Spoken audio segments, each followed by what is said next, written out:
हरियाणा में ऐतिहासिक बहुमत मिलने के बाद नायब सिंह सैनी ने प्रदेश की कमान संभाल ली है। सीएम सैनी ने गुरुवार को पंचकुला में शपथ ली और आज चंडीगढ़ में अपना कार्यभार संभाल लिया।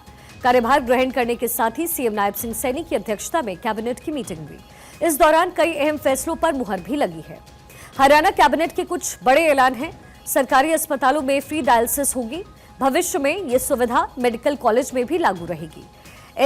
सुप्रीम कोर्ट में वर्गीकरण को प्रदेश में लागू किया जाएगा, ये भी बड़ी जानकारी है। माफ कीजिएगा, एससी में वर्गीकरण को प्रदेश में लागू करने का फैसला सीएम नायब सैनी के दूसरे कार्यकाल की पहली बैठक है। इसके साथ ही मंत्रियों ने भी अपना पदभार ग्रहण कर लिया है। सीएम नायब सिंह सैनी ने खुद जाकर के मंत्रियों को कार्यभार ग्रहण करवाया।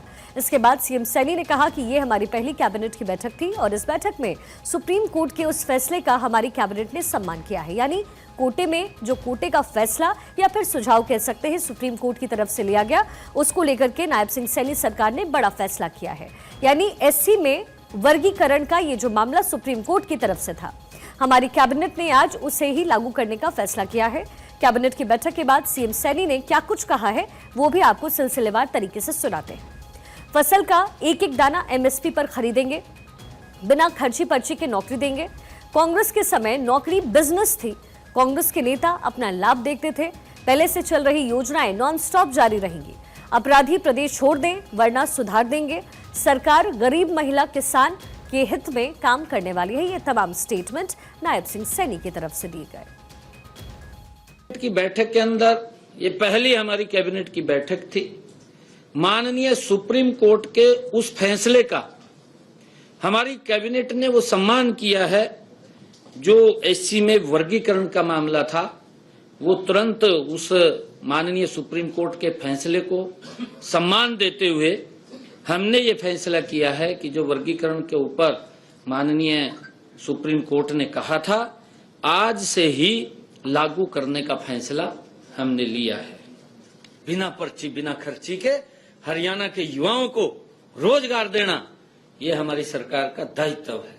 और मुझे खुशी है कि जब कांग्रेस ने कोर्ट के अंदर जाकर के, चीफ इलेक्शन कमीशन के पास जाकर के उन युवाओं के सपने को धराशायी करने का काम किया, उनके जीवन में अंधेरा डालने का काम कांग्रेस ने किया कि रिजल्ट नहीं निकलेगा, और फिर उन्होंने इस प्रकार की बातें शुरू की कि मेरे हिस्से में इतने आएंगे, मेरे हिस्से में इतने आएंगे।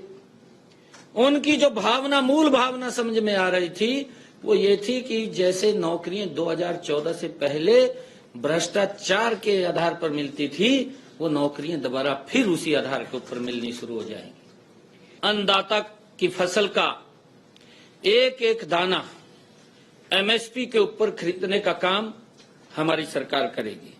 प्रतिबद्ध है, हम एक एक दाना खरीदने के लिए प्रतिबद्ध हैं।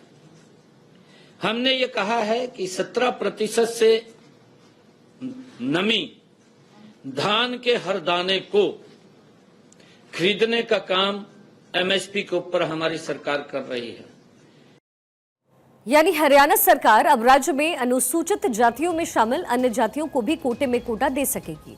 यानी अनुसूचित जातियों की जो जातियां हैं जो वंचित रह गई थी, उनके लिए कोटा बना करके उन्हें आरक्षण दिया जा सकेगा, जिससे वंचित रह रहे लोगों को भी काफी फायदा मिलने वाला है।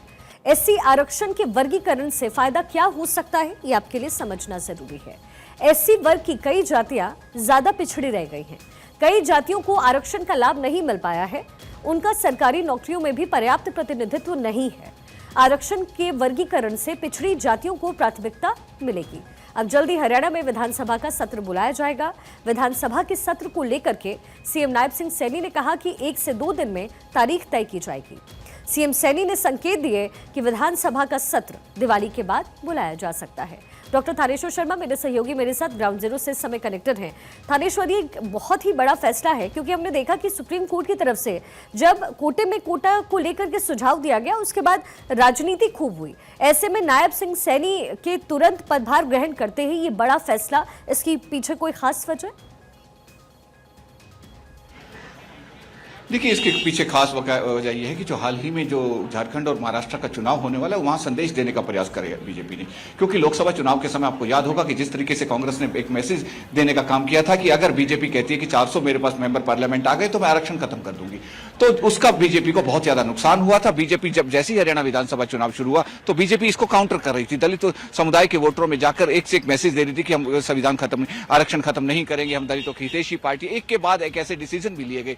जब 56 दिन के लिए मुख्यमंत्री रहे थे नायब सिंह सैनी, तो भी वो दलितों को, उसी का नतीजा आया कि जो हरियाणा में पूर्ण बहुमत के साथ सरकार आई। अब जो भविष्य में जो चुनाव होने वाले अदर स्टेट के अंदर, उनमें दलितों को संदेश देने के लिए कि बीजेपी वाकई में सच में दलित हितैषी पार्टी, इसलिए कोटे पे कोटे का जो सुप्रीम कोर्ट का फैसला है उसको लागू करने का प्रयास किए गए। जहां तक मेरी जानकारी है कि मेरे ख्याल हरियाणा पहला स्टेट है जिसने ये सुप्रीम कोर्ट के रूलिंग को, जो फैसला है, उसको इंप्लीमेंट किया है। अब वो जातियां जो कोटे में तो आती है, लेकिन कोटे में भी वो है जो अति पिछड़ी हुई जातियां हैं, जिनको बिल्कुल भी अभी तक वो उनका उतना सर्वाइवल नहीं है जितना कि अच्छा ज्ञान होना चाहिए, उन जातियों को इससे ज्यादा फायदा होगा और उनका भी सामूहिक उत्थान हो पाएगा। जी।